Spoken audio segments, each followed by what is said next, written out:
How to access historical translation in iTranslate.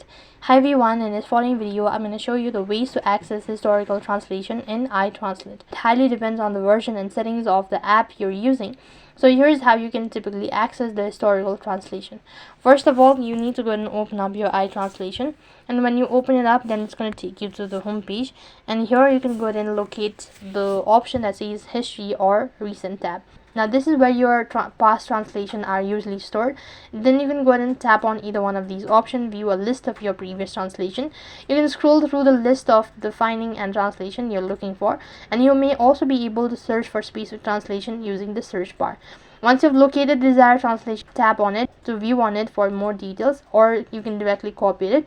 So this feature is only available in premium plan, so unless and until if you don't have a subscription, you'll not be able to see the historical translation. So that's it for this video. I hope the video was helpful. Make sure to like, share and subscribe to our channel. Thank you for watching. See you in the next video.